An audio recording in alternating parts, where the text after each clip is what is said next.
Bom dia a todos, meu nome é Leonardo Nemer Caldeira Brant, eu presido o Centro de Direito Internacional com sede em Belo Horizonte. É com muita alegria que eu saúdo a todos os presentes, saúdo igualmente os professores internacionais e nacionais que irão estar conosco durante essas 2 semanas, durante o 16º curso de Direito Internacional. Eu gostaria de dizer que, em primeiro lugar, esse curso foi todo desenhado num novo modelo online. Nós já estamos aí no 16º curso desse gênero. Ele foi totalmente adaptado às novas circunstâncias, o que, de certa forma, permitiu também uma extensão do número de participantes, de professores internacionais e nacionais participantes.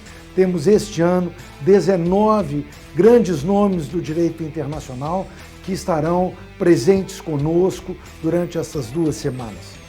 Num primeiro momento, portanto, eu gostaria de agradecer a todos os professores que colaboraram conosco, que estarão conosco nesse período, com palestras muito interessantes sobre temas dos mais variados do direito internacional. A todos eles, o meu muito obrigado.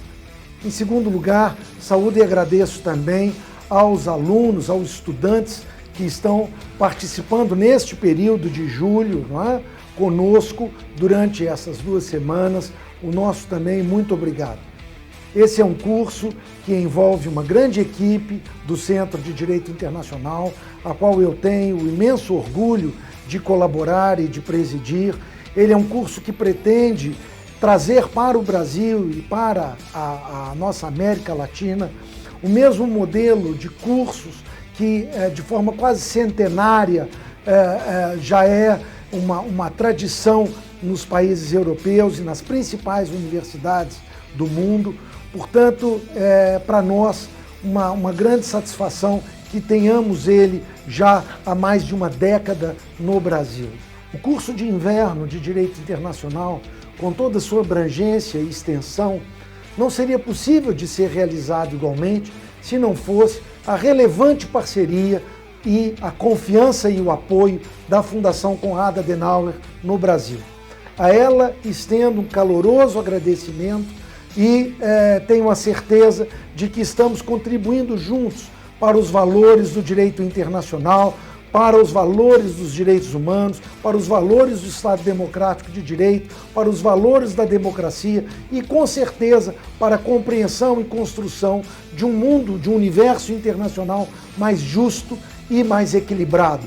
Portanto, agradeço de forma calorosa ao apoio da Fundação Konrad Adenauer no Brasil.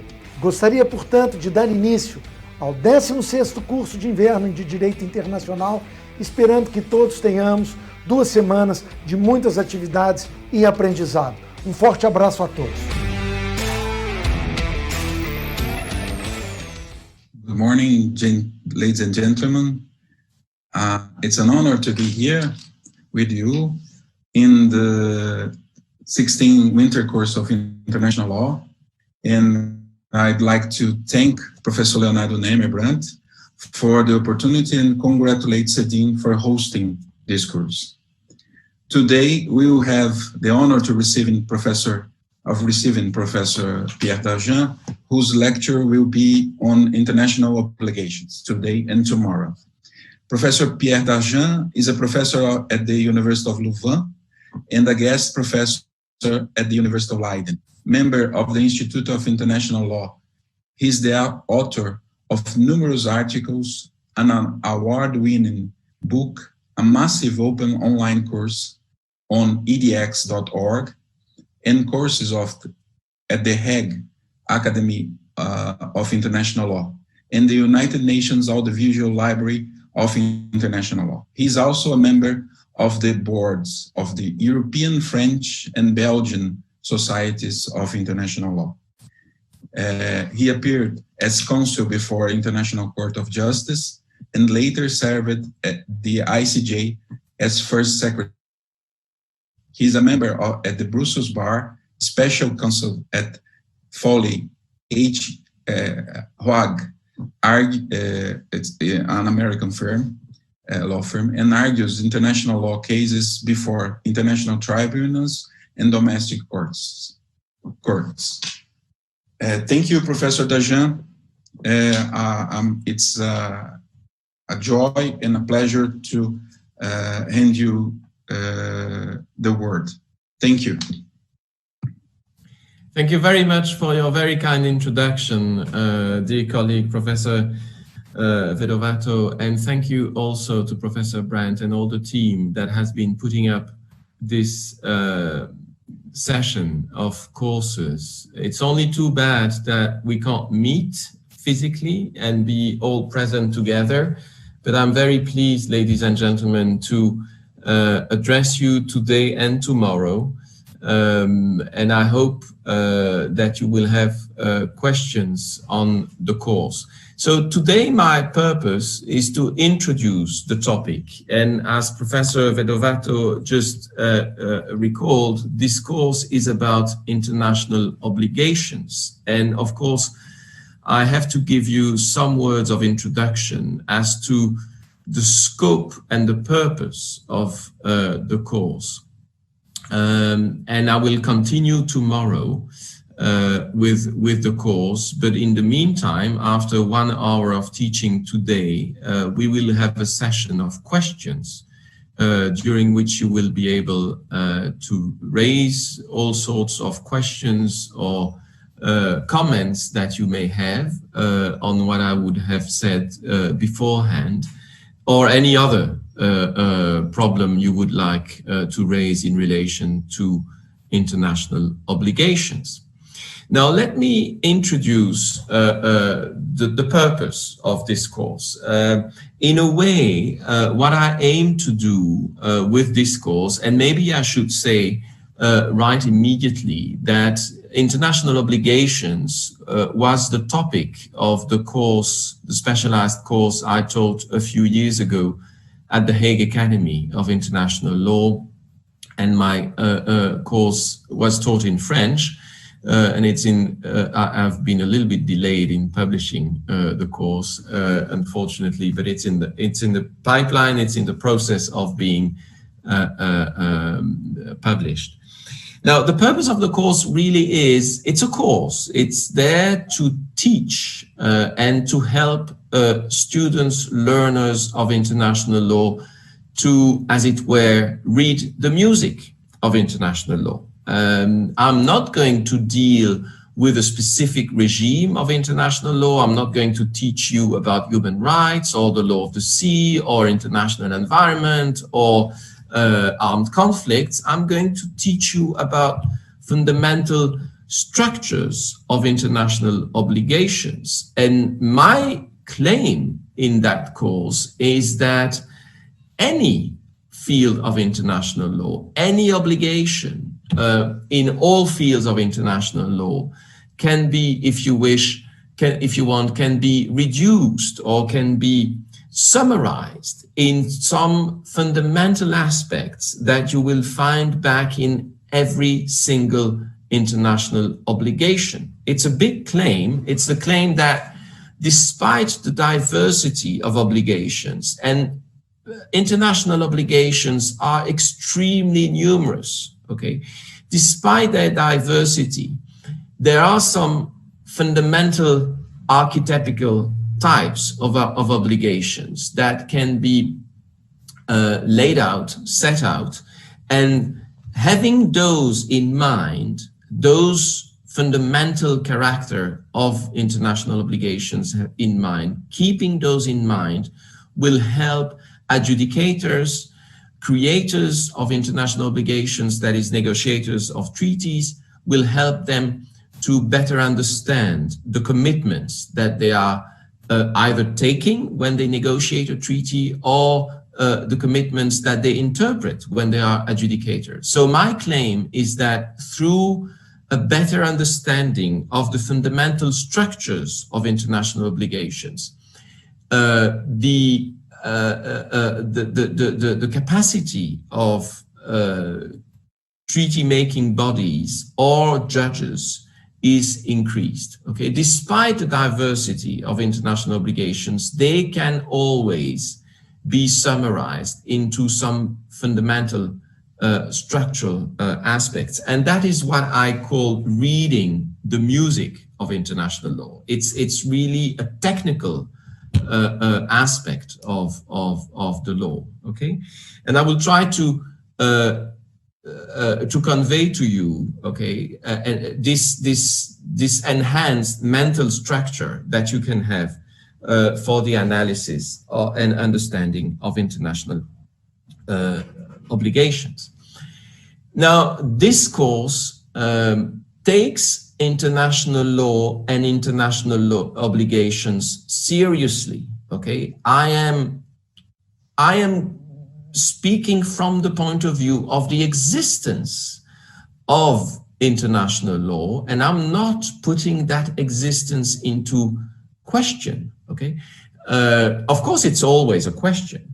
But I assume international law exists, I assume international norms exist, and those norms contain rules, and those rules contain obligations.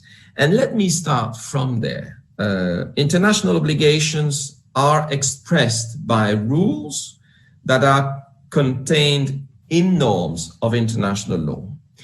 Let's take an example. Article 27, paragraph 3 of the Vienna Convention on Diplomatic Relations. That provision states that, I quote, "the diplomatic bag shall not be opened or detained," end of quote.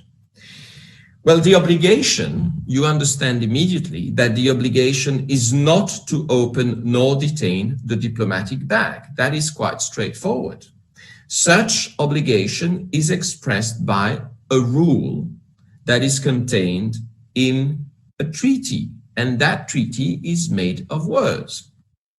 And the same obligation exists under an identical rule of international law, under customary international law. In this example, the obligation not to open, not to detain the diplomatic bag is almost impossible to distinguish from the rule that expresses the obligation. While different types of international norms convey the same obligation through identical rules. So you may have a customary rule, a treaty rule, they are the same and they convey the same obligation. And let's take by contrast also another Article 27, paragraph 3, but now of the Charter of the United Nations. That provision says that decisions of the Security Council on all matters, that is non-procedural matters, decisions of the Security Council on all other matters shall be made by an affirmative vote of 9 members, including the concurring votes of the permanent members. You know that rule for the adoption of resolutions by the United Nations Security Council. Well, such a rule is of a purely conventional nature. It is contained in the Charter of the UN. It is not of a customary international law character.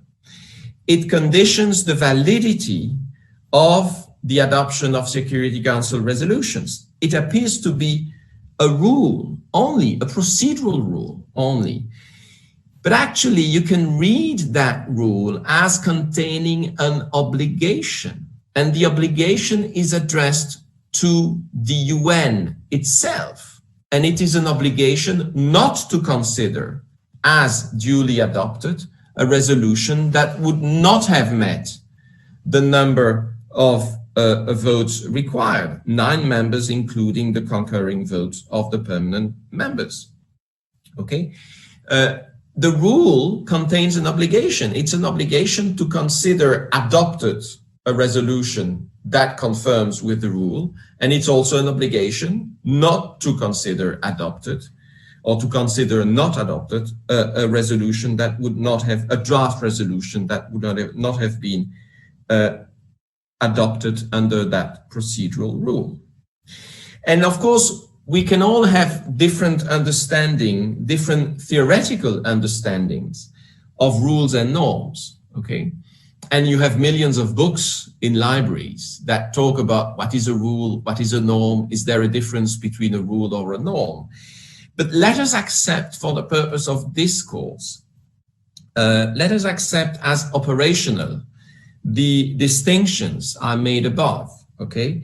And let us work on the assumption that rules convey, rules are conveyed by norms, and they exist because they contain obligations, okay? So you have the norm that contains a rule, and the rule contains an obligation, okay?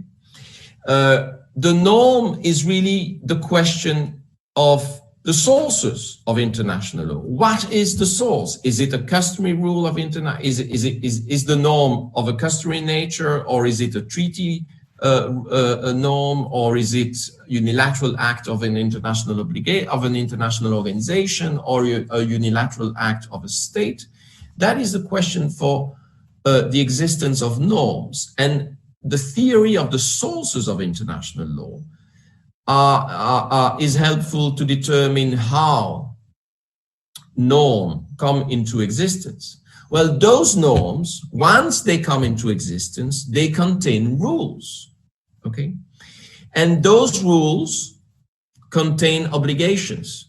And the rules will be interpreted to make sure and to discern and to identify the content and scope of the obligations, okay? So the issue of interpretation relates to the rules, and the product of that interpretation of a rule leads to the identification of an obligation. And what I'm interested in is, you know, try to reveal the structure of the obligations, the end product, as it were, of interpretation of rules contained in norms that exist under a theory of sources, okay? And an obligation is a legal command. That is what is important. An obligation is a legal command in need of performance. The purpose of an obligation is to direct behavior, okay? It requires a certain behavior, and therefore an obligation always limits the freedom of the subject that is bound to respect the obligation. Okay, that's the very purpose of an obligation. It is to limit the behavior. It is to direct the behavior in the real world of subjects that are bound by the obligation. And as you know, much international legal scholarship has been devoted to the issues of norms. That is the question of the sources of international law.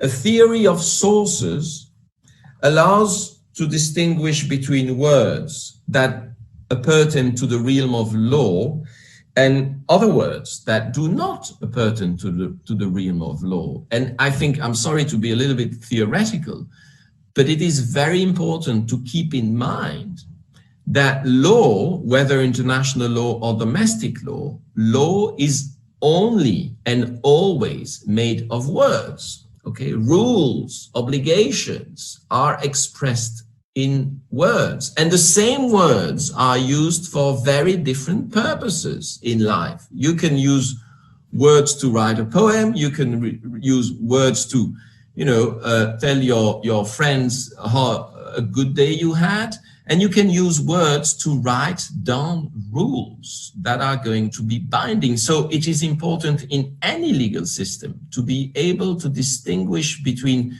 the words that command under the law and those that do not. And that is why we have theories of sources in every legal system, secondary norms, norms about the norms, okay, that allow you to distinguish within the flow of words which are the words of the law, the commanding words of the law.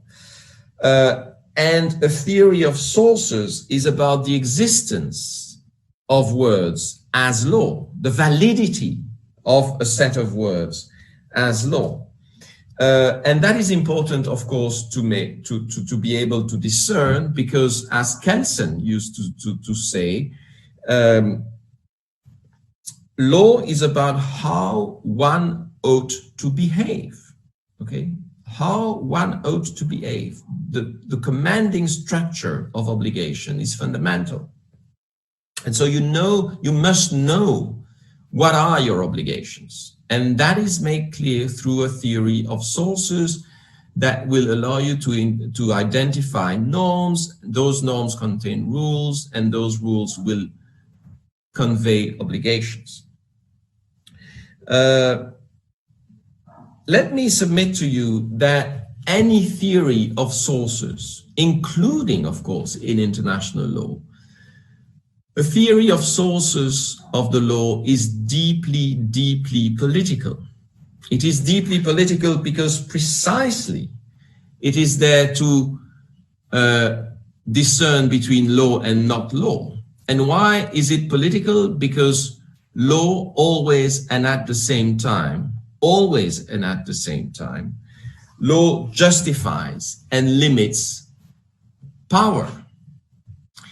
It is because you have a rule of law that you will be able to contest the exercise of power.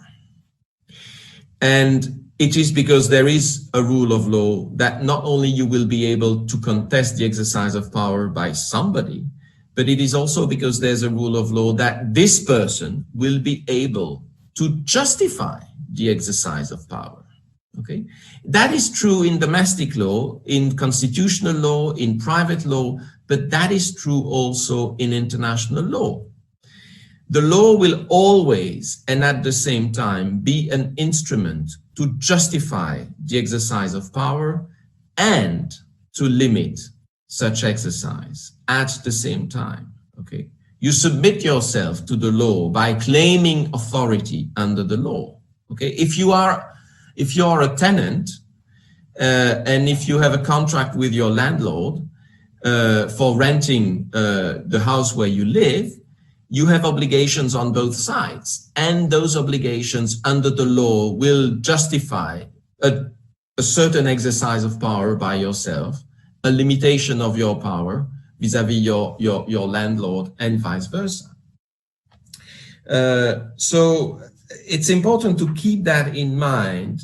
And theories of sources of international law, I'm not going to go into details about the sources of international law, and I presume you have been taught about the sources of international law, but it's important to keep that in mind, that sources are always debated in international law, because behind the question of sources lays a very important political question, okay? And the political question relates to the exercise of power, to the limitation and the justification of the exercise of power under the law. And the theory of sources does actually two things. A theory of sources indicates who has the authority to make law and how law is made. Okay. When you look at the theory of sources in international law, customary international law, treaties, etc., they always boil down to those two issues. Who has the authority to make law, and how is that authority exercised in order to produce something that is called law, something that is a norm. That norm contains rules.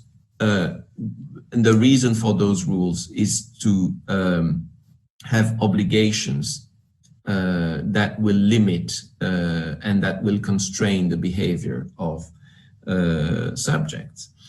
And again, I want to refer to Hans Kelsen, who used to say that international law can be defined solely by the way in which its norms are created.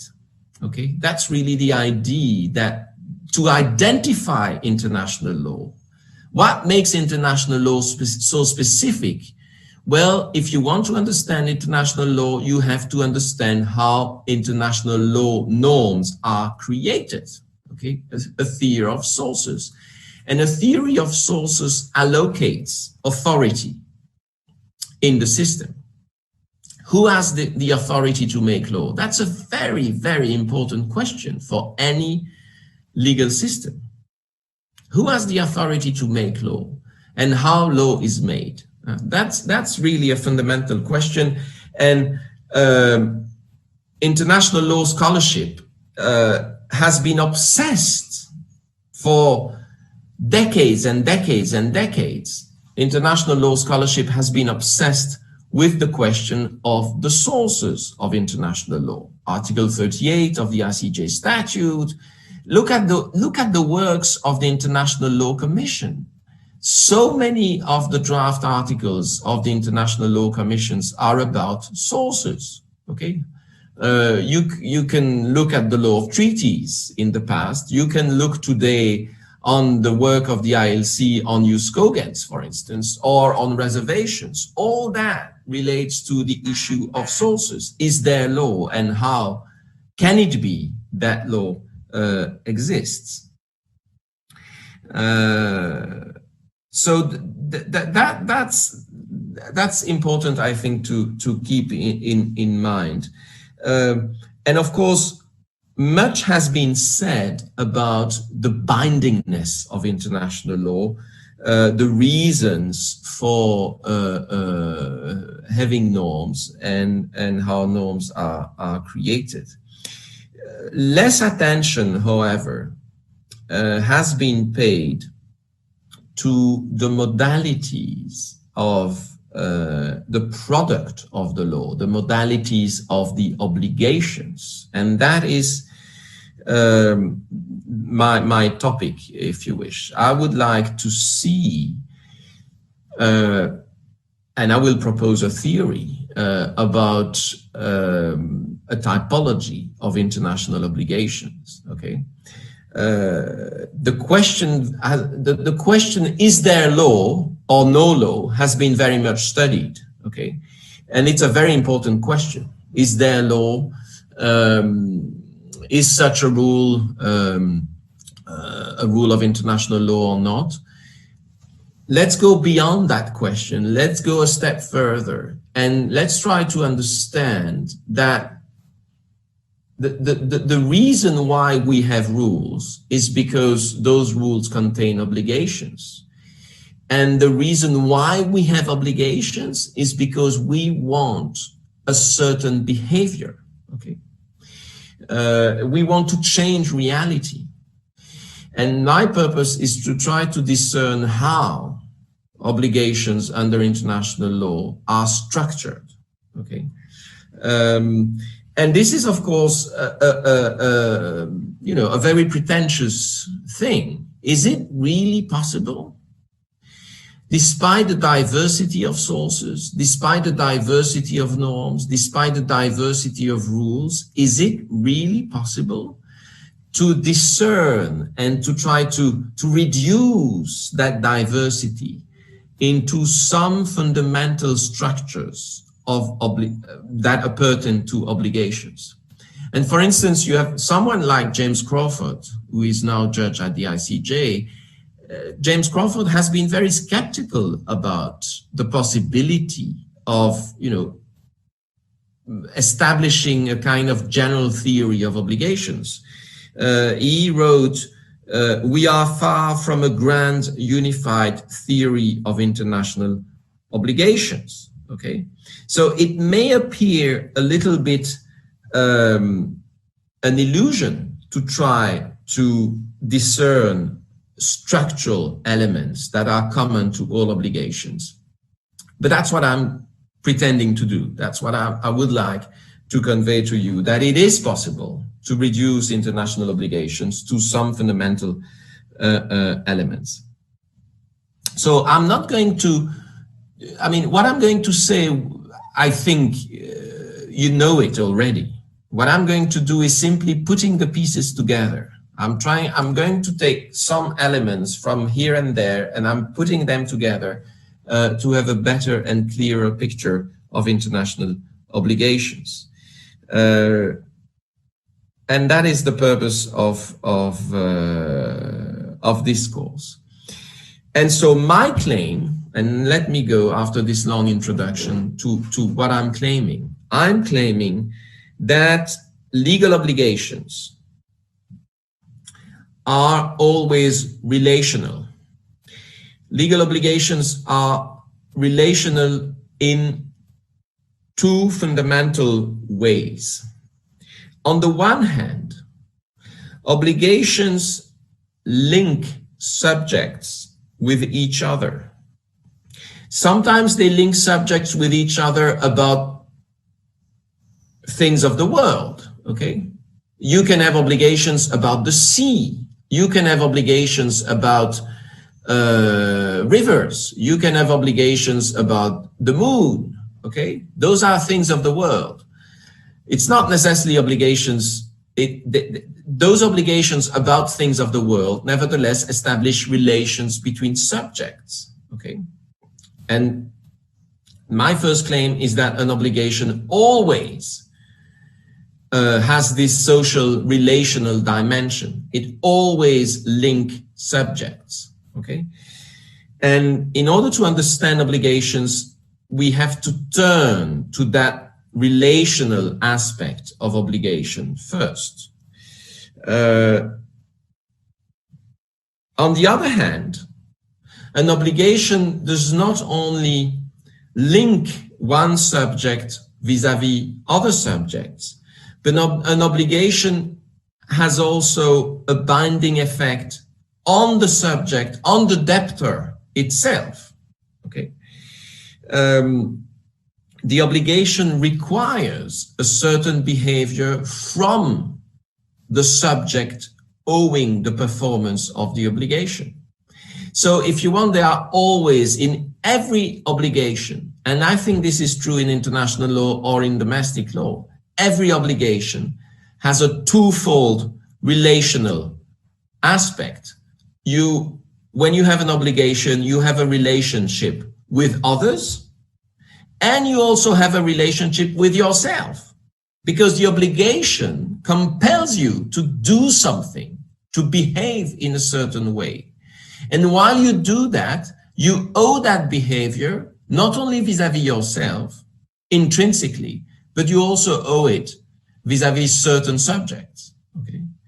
And so you have this twofold relational element of an obligation. An obligation has an external, extrinsic aspect, and an obligation also has an intrinsic, internal aspect, okay?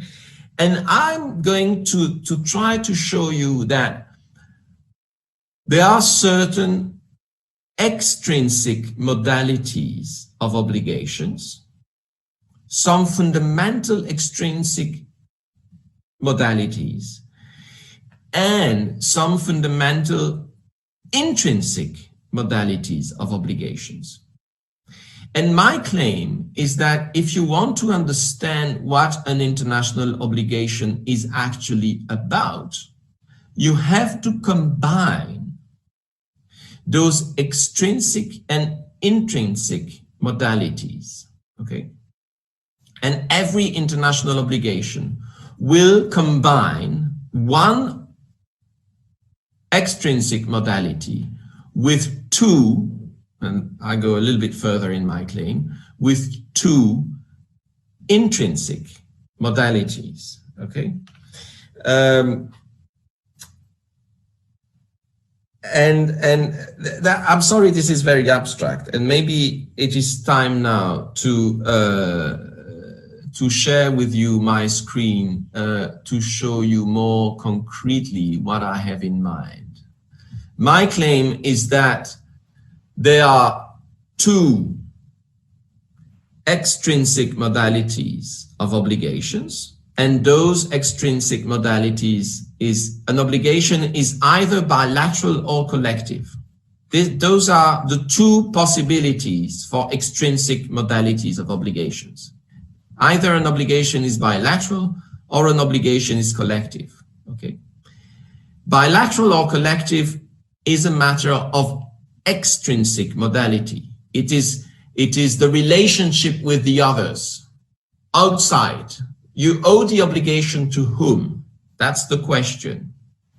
And you will characterize the obligation as being bilateral or as being collective. And I will say a few words today about what is a bilateral obligation, what is a collective obligation, and what are the regimes that flow from that distinction in the law of treaties and under international responsibility. Okay, so one pair of extrinsic modalities, bilateral or collective.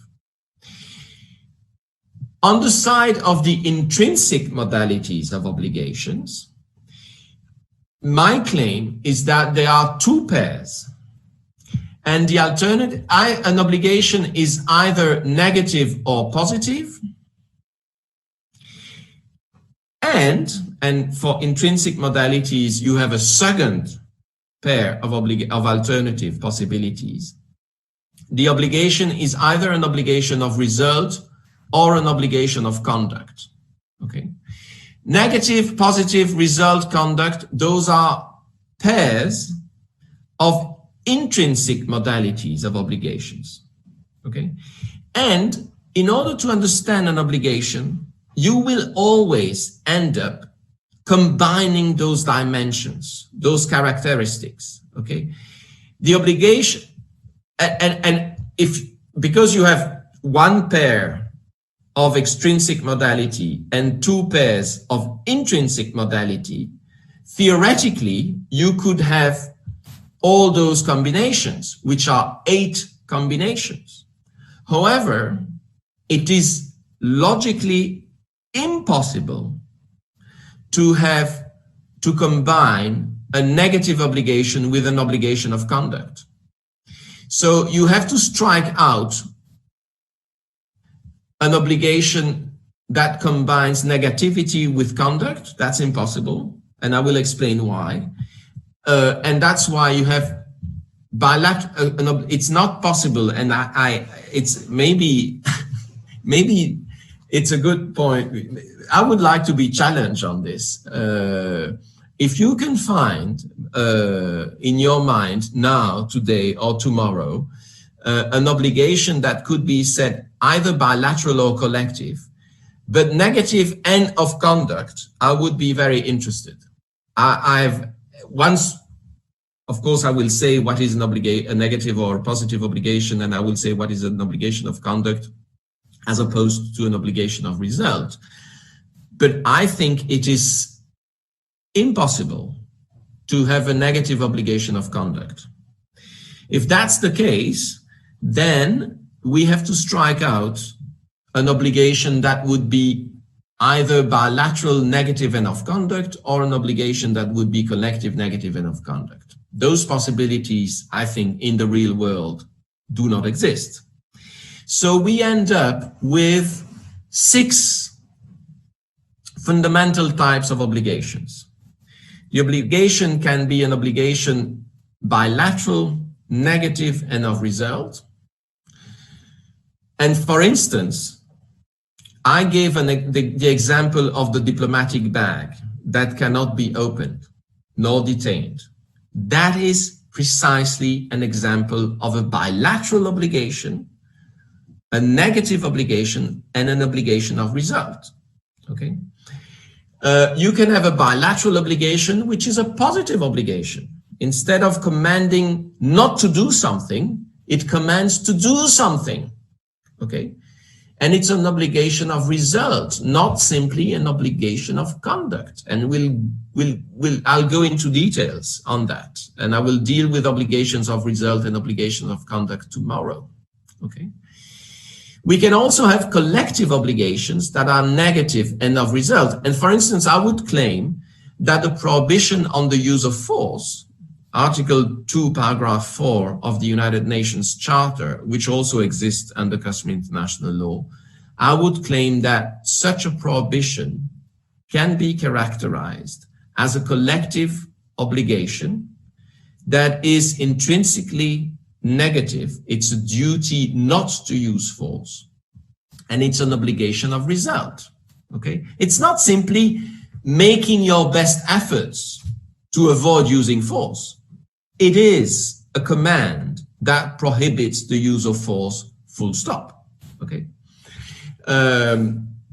You also have collective obligations that are positive obligations of result. The state must do something, and by doing something, it must achieve a certain result. And those are obligations that are owed collectively. And you have obligations that are collective, positive, and of conduct. For instance, if we take the obligation to prevent genocide, it's a collective obligation, and I will explain what it means today. It's also a positive obligation. The state has to do something, to act. But, however, it's an obligation of conduct. It's not, the state must do its best efforts, and the obligation is violated, is breached by the state if the state does not do its best efforts. But the state is not obliged to make sure that genocide does not occur. The breach of the obligation is the breach of a best effort obligation. Okay, so that's my claim, and it's very theoretical so far. I'm sorry about that, but that is where I would like to guide you and to study with you. And of course, it is by interpreting the rule of international law that is contained in a norm that we can discern if the obligation is bilateral or collective, if the obligation is positive or negative, if the obligation is of result or of conduct. Okay. And my claim is that by identifying those differences, we identify problems, regimes, okay, that follow from such qualification, okay, and that those understandings are not necessarily made by courts and tribunals, not made explicitly, not always made explicitly. But however, those distinctions are always looming large. They are always there in the mind, and they can be made explicit. And if they are made explicit, my claim is that we would have more clarity and more consistency in the application and the interpretation of international law. Okay. So I don't know if there are questions so far. Maybe we'll take the questions later on. I'm of course ready to pose here if there are questions. But I would like today, this morning, to cover the extrinsic modalities of obligation. That is the distinction between bilateral and collective obligations. And the distinction is not simply about the relationship between the bearer of the obligation and the corresponding right holder. The distinction is about the legal interest for requesting compliance with the obligation. That is what is behind the distinction between bilateral and collective obligation. And as you know, we have been moving historically in international law. We have been moving from an international legal order of where the emergence of collective obligations is very much the novelty of the 20th century. We have been moving, as it were, from an international legal order where obligations were basically bilateral, owed from one state to another state, to a world where collective interests have been protected under the law, resulting in collective obligations. And that's a fundamental trend of the 20th century, of the second part of the 20th century. It is the emergence in international law of the protection of collective interests. And that political development in international law, resulting in new rules, new regimes, new obligations, that development has been translated into the structure of international obligations. Okay? So much so that what being bound by a rule of law, what it means to be bound by international law has been considerably transformed over the last 5 decades. Now, let me quickly go to bilateral obligations. A bilateral obligation is an obligation that establishes a relationship between two subjects and two subjects only. The debtor owes the performance of the obligation and the beneficiary of such performance, the beneficiary of the performance is the bearer of a subjective and personal right to the performance of the obligation. So a bilateral obligation really expresses what it means, that you have the debtor, the bearer of the obligation, the subject that owes the obligation to another subject. The reality of international law historically has been very much structured around that bilateral characteristic of obligations. Okay, hundreds and hundreds of obligations are of that type, and I gave you as an obligation the obligation not to open the diplomatic bag. Irrespective of the multilateral character of the source that contains the rule, the obligation is bilateral.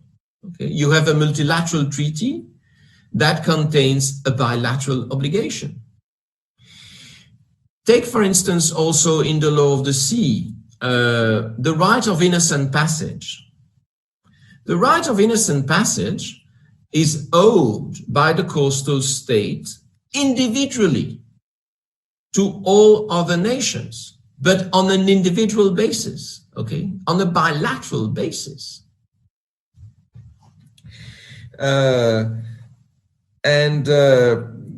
And that bilateral nature of obligation may exist irrespective of the source, whether it is customary international law, whether it is a treaty, whether it is a unilateral act of state or a unilateral act of an international obligation, of an international organization, sorry.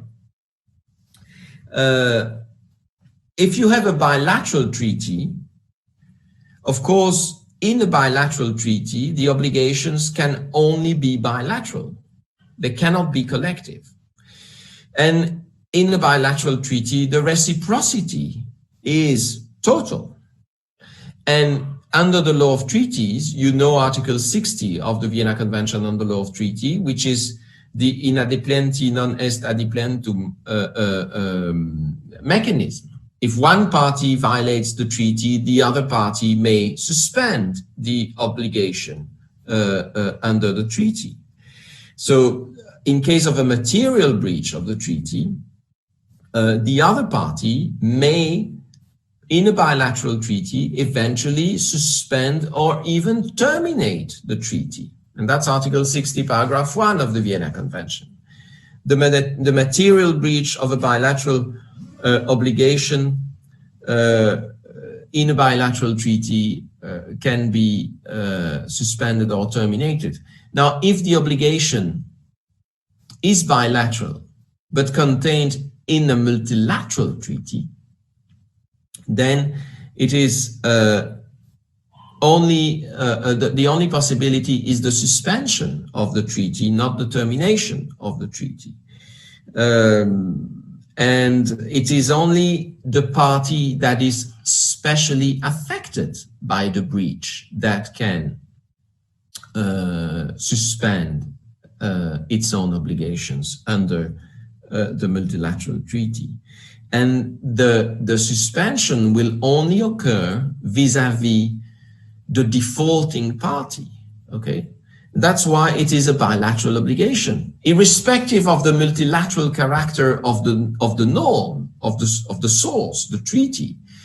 The obligation will continue to be owed and performed on a bilateral basis. And the suspension of the treaty in case of material breach will be limited to the relationship between the debtor of the obligation and the party to which the obligation is owed in a specific case. Okay. Under the Vienna Convention on the Law of Treaties, and I'm not going to go too much into details, the termination of terminating a multilateral treaty that contains bilateral obligation is possible, but only with the unanimous agreement of all other contracting parties, which is very unlikely to happen. And this is Article 60, paragraph 2A of the Vienna Convention. This is very unlikely to happen, which in practice means that when you have a bilateral obligation breached, materially breached, the sanction of that breach under the law of treaty will actually only concern the specially affected party, and the rest, even if there is theoretically a possibility for the other contracting parties to react, they will not react because their reaction must be unanimous. Under the law of international responsibility, this distinction or the characteristic of an obligation as a bilateral obligation is also of important consequence. As you know, the state to which the obligation is owed individually may invoke the responsibility of the defaulting state, and this irrespective whether the breach is material or not. And the injured state, those are the words of the ILC, the injured state is entitled to the benefit of the secondary obligations, cessation, reparation, assurances and guarantees of non-repetition. And the injured state is also the state entitled to take countermeasures in order for those secondary obligations to be duly performed. So the bilateral obligation, characterizing an obligation as bilateral, has consequences under the law of treaties and also under the rules of state responsibility. In contrast, I'm looking at my watch,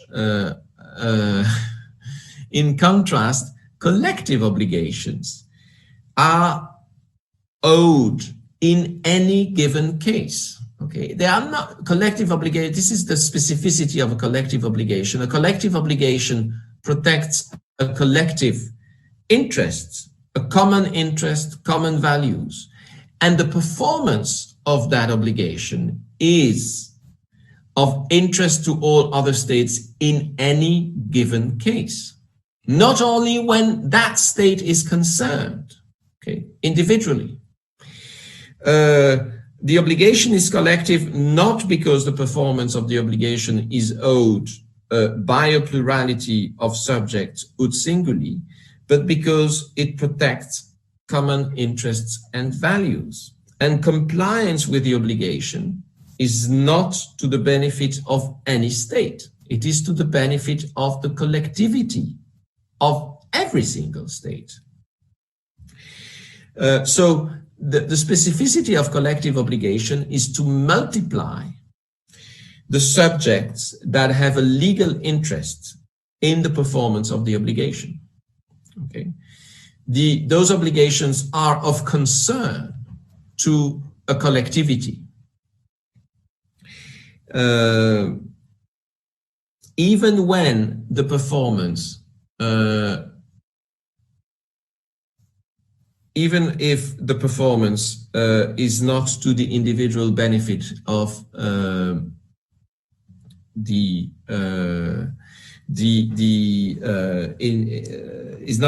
sorry, I'm confused. Is not in the even if the performance is in the collective interest, even if the performance of the obligation is owed in a specific case to a certain subject, that due performance is of the interest of a collectivity. Now, a collective obligation will be labeled, will be called erga omnes obligation when it exists under a rule of customary international law, and it will be called an erga omnes partes obligation when it exists under a multilateral treaty. The distinction between erga omnes and erga omnes partes obligations has been the subject of many doctrinal debates. I think today those debates have been solved by the case law of the International Court of Justice in, for instance, the Belgian-Senegal case, or in the recent Gambia-Myanmar case. I was serving with the court at the time of the Belgian-Senegal case, and now I'm counsel to the Gambia in the Gambia the genocide case against Myanmar concerning the Rohingyas. The court made clear that distinction between erga omnes and erga omnes partes obligation. In both cases, whether the obligation is erga omnes or erga omnes partes, any other state or any other state party, if it is a erga omnes partes obligation under a multilateral treaty, any other state may request the performance of the obligation by all other states bound by the obligation, and may also request the cessation of the breach. Okay, that's very important. Requesting the cessation of the breach, and any state has an interest in requesting cessation of the breach. The ILC also says that any state may request also assurances and guarantees of non-repetition, and any state may also request, in the interest of the injured state or the injured individuals, may request the performance of the obligation to make good the damage, the obligation of reparation. Now, that last element is probably a development of international law. We don't have a case making clear that performance of the obligation of reparation may be claimed to the benefit of any other state or individuals. But the Gambia case will probably make, if it goes to the merits, will have to address that issue. We have debates in international law about whether a non-injured state may take countermeasures to force or to lead the responsible state to cessation, assurances of non-repetition, and reparation. But I will leave those debates for now. It is not clear whether all states, despite having a legal interest to raise and to invoke the responsibility, whether all states may use countermeasures to force the responsible state to duly perform its obligations. Now, I have more things to say, but I see that time is passing by. I would like to draw another distinction within collective obligations. I said you have either erga omnes or erga omnes partes obligations.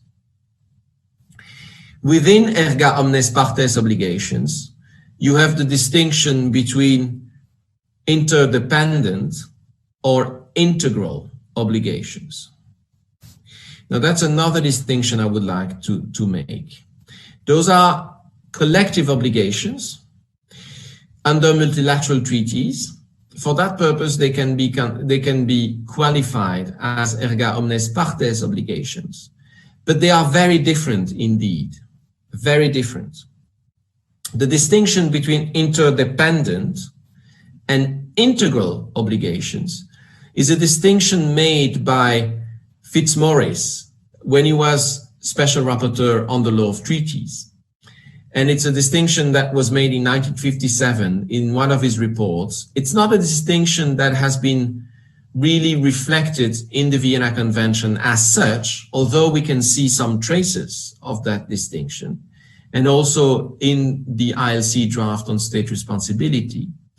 But I think the distinction is intellectually correct and actually very useful. What is an obligation? What is a collective obligation that is interdependent? A collective obligation that is interdependent is an obligation that exists when the fundamental breach of such obligation by one party will justify the corresponding non-performance by the other parties. Not simply the non-performance in relation to the defaulting party, but non-performance vis-à-vis all the state parties.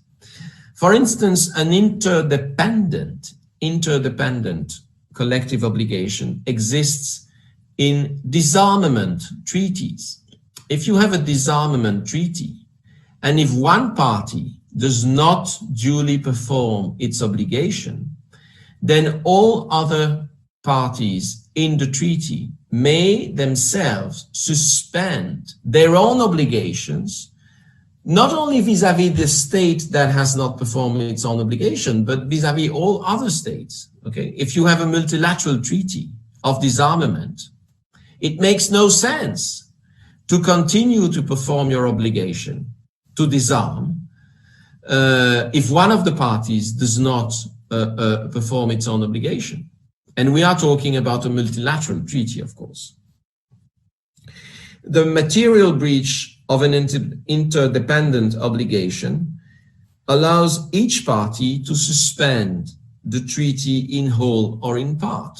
And that is made clear by Article 60, paragraph 2C of the Vienna Convention on the Law of Treaties. And in the law of state responsibility, the breach of an interdependent obligation will lead to the injury to all states belonging to the group of states as being injured states. So those states will be able to take countermeasures, okay? Even if they will be, under the law, presumed injured. They will not necessarily suffer any material injury, but they will be considered as injured and therefore having the possibility to take countermeasures. And that will distinguish their specific interest. Okay, it's an erga omnes partes obligation that is characterized as interdependent, and that will lead to a specific capacity to take countermeasures. Even if they are not specially affected, they are presumed injured, because the obligation is interdependent. That's one type of collective obligation, subtype of collective obligation. The other is integral obligation. And the integral obligation is the opposite. The integral obligation exists when the force of the obligation is self-existent. It is absolute and inherent for each party.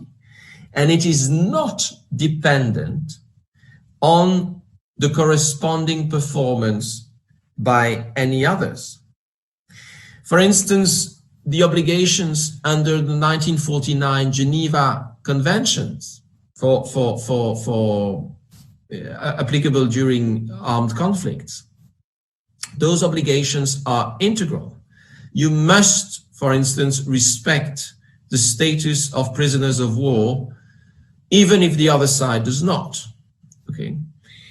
So the performance of your obligation does not depend on the performance of the same obligation by another party. And this is, for instance, reflected in Article 60, paragraph 5 of the Vienna Convention. Obligations that are integral cannot be suspended by way of inadimplenti, non est adiplentum. Okay. Likewise, under the law of state responsibility, integral obligations are not affected by countermeasures. You may not, by way of countermeasure, suspending integral obligations. Those are the distinctions that I wanted to convey to you. I see that it's nearly 10 over, so I will probably stop here. Maybe you will have questions on the relationship between erga omnes and jus cogens. Maybe you will have questions about the case law of the court, and it might be very useful to illustrate what I've been saying by referring to cases.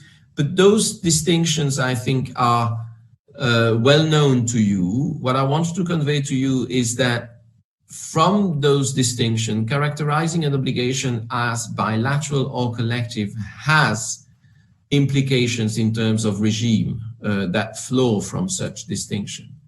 But I will stop here, and I will be happy to take your questions if you have any, knowing that tomorrow I will address the intrinsic modalities of international obligations, that is the distinction between positive and negative obligations, and also the distinction between obligations of conduct and obligations of result.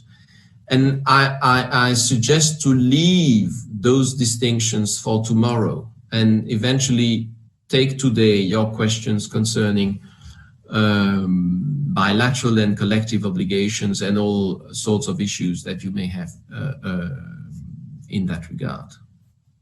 So I'll stop from here. Thank you for your attention. Sorry it has been very intense. Thank you, Professor. It was wonderful to hear you. We have a lot of questions here. I think we have 4 of them that are connected, and I'll send you and read it to make sure everybody heard it. Sure. So the first one is from Sarah. She says, Professor, could you please explain the difference between norms and rules that you assume in the beginning of your lecture?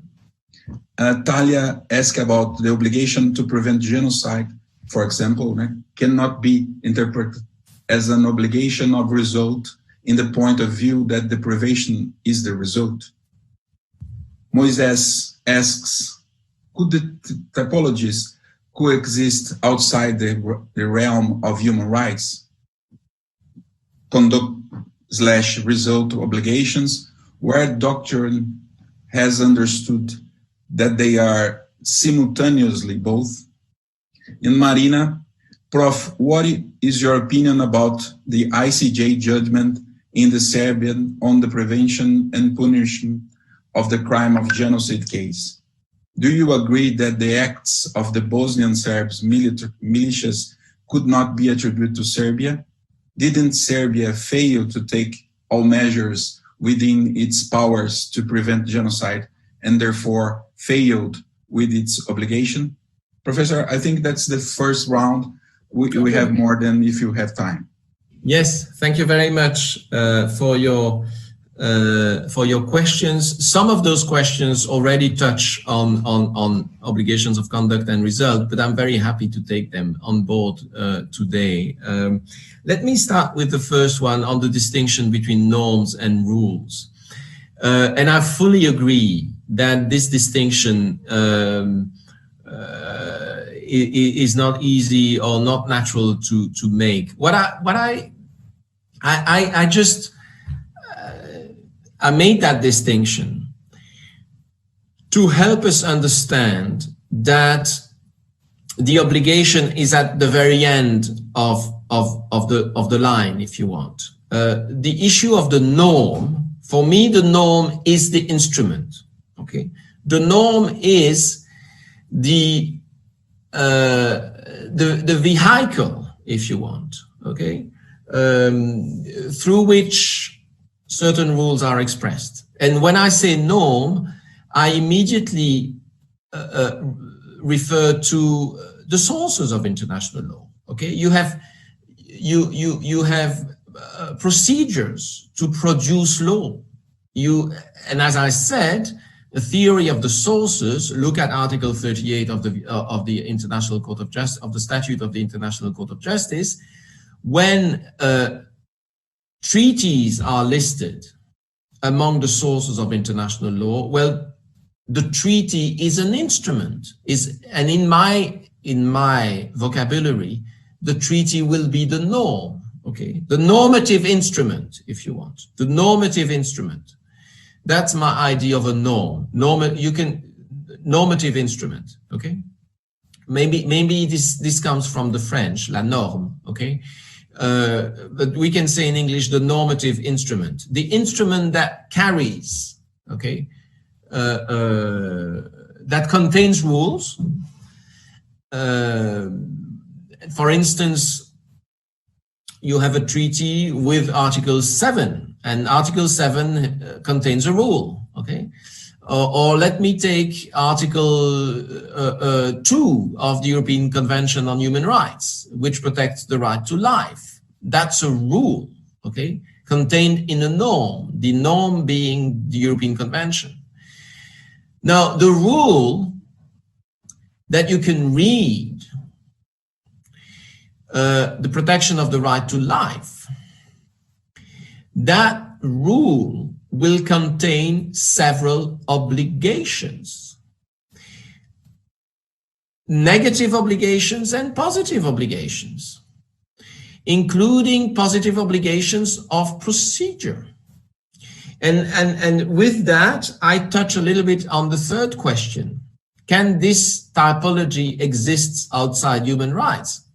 Yes, this typology exists outside human rights, but that typology very much applies to human rights.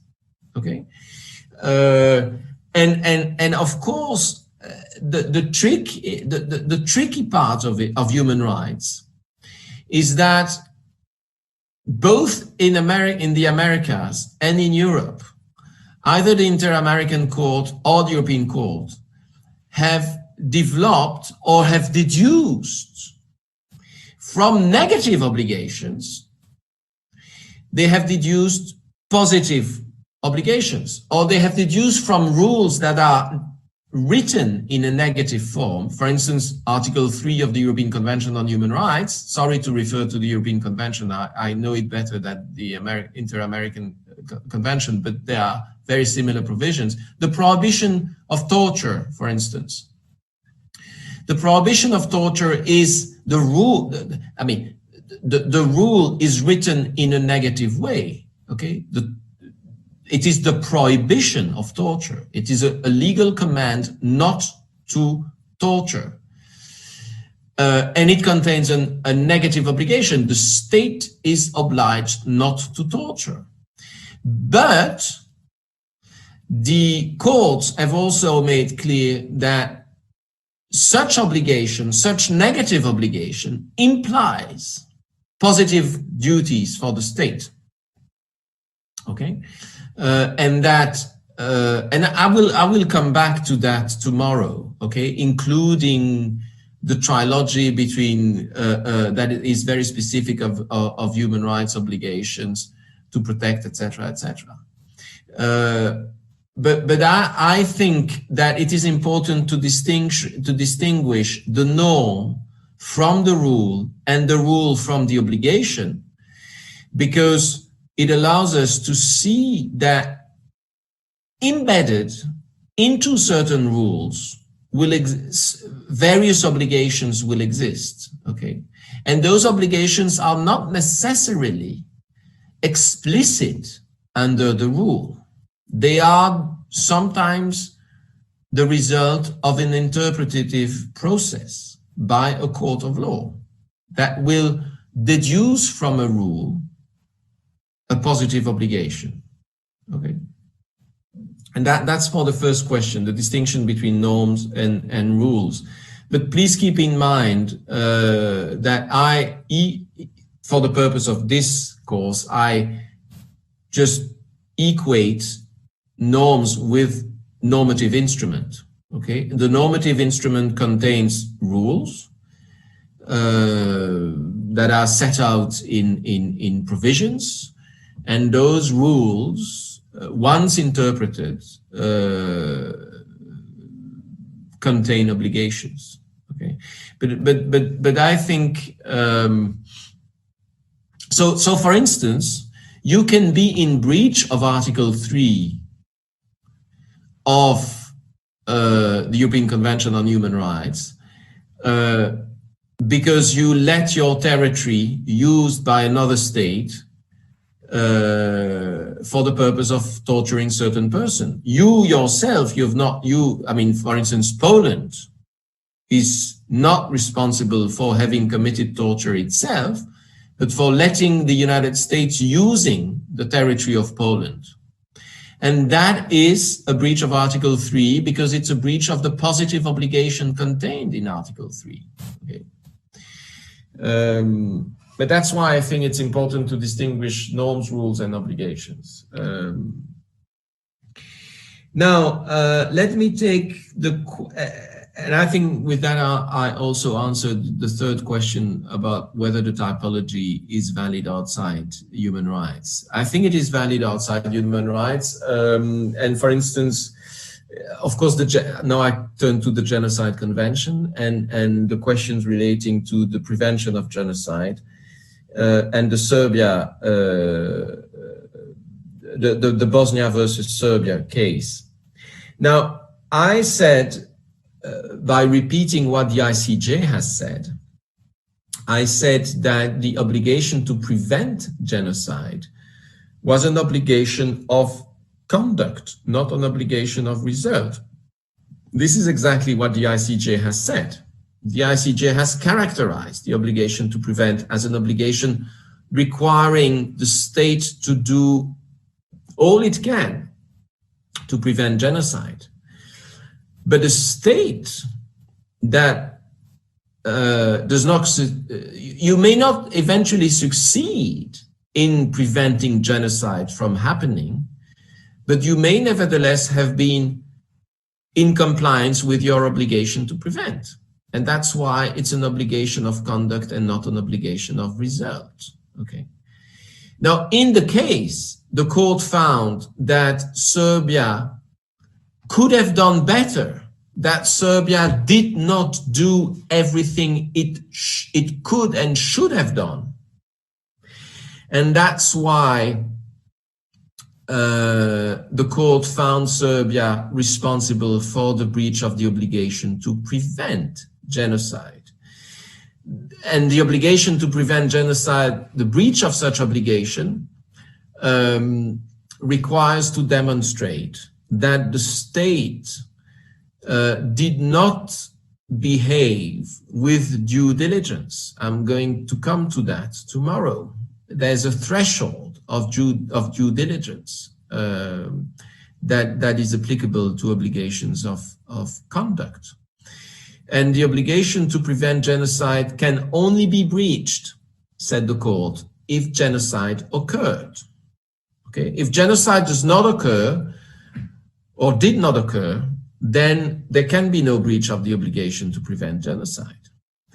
This being said, and the court also made that clear in the judgment in 2007, this being said, of course, you cannot wait for genocide to happen and then start trying to prevent genocide. No, no, of course not. Your obligation to prevent is triggered much sooner, as soon as you should have known. Okay, either you knew that genocide was likely to happen, or you should have known that genocide was likely to happen. And from that moment, you must do everything in your power to try to prevent genocide from occurring. And that's what the court said in the 2007. I think it is on the structure of the obligation to prevent genocide, the judgment is sound. And the court said that Serbia was in breach of the obligation. Serbia could have done better. Now, two questions arose. Okay, the first one is to know, and that obligation to prevent is clearly attributable to Serbia. It is the Serbian state that did not do, okay, what it ought to do. And I will speak tomorrow about attribution of obligations, of attributions of violations of obligation, of positive obligations of conduct. Sorry, I will speak about that tomorrow. Serbia did not do everything it could have done. Serbia is therefore responsible for a breach of the obligation to prevent genocide, as genocide occurred. The court said in terms of causality, and this is also something that I'm going to touch upon tomorrow, the court said that this breach by Serbia of its obligation to prevent was, however, not in causal relationship with the genocide. Because the test, the causality test applicable, said the court, was that the court was not convinced that if Serbia had duly performed its obligation to prevent, the genocide would not have occurred. So I'm going to come back on that issue of causality tomorrow. It's very tricky because, and that is why I think the distinction between positive and negative obligations is important. But the causality test applied by the court was criticized by some. But it's a fairly logical causality test, I think. Now, the other question relating, sorry, I have to sip a bit of water. The other question put to me in relation to that case was whether I agree with the finding of the court that the genocide was not attributable to Serbia. That's a different question, of course, than the issue of attribution of the violation of the obligation to prevent.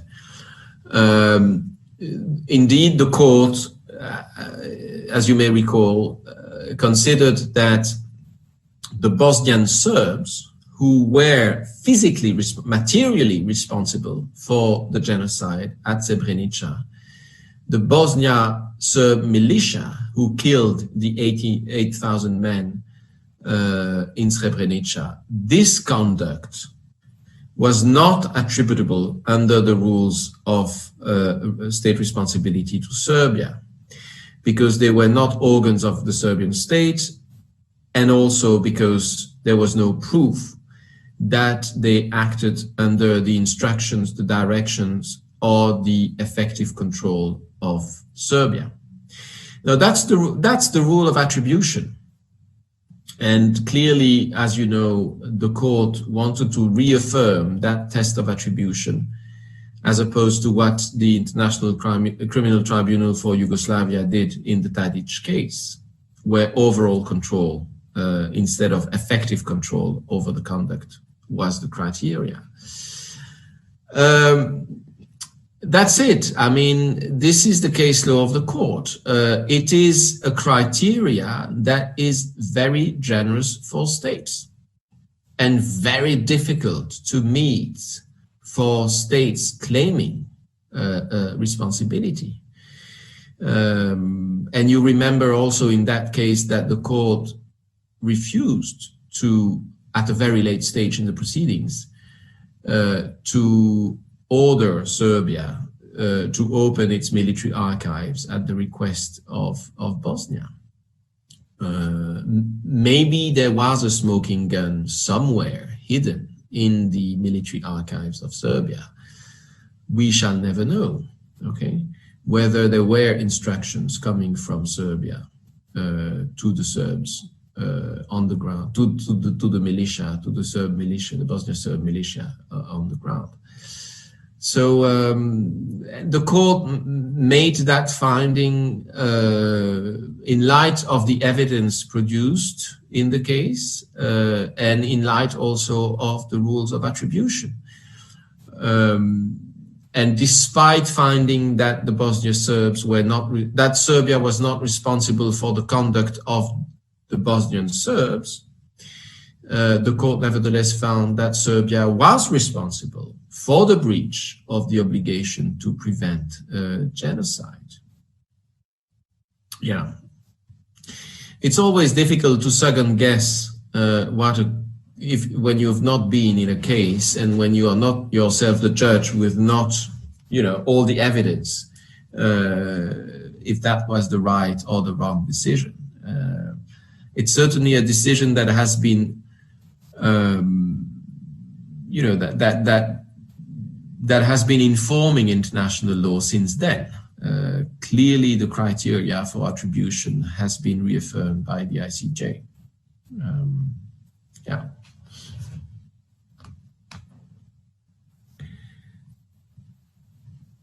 Other questions, dear students? Thank you, Professor. I think we have 3 more minutes in the. Sure. With your answer, you answered the question of Fernando. Yeah. We have here.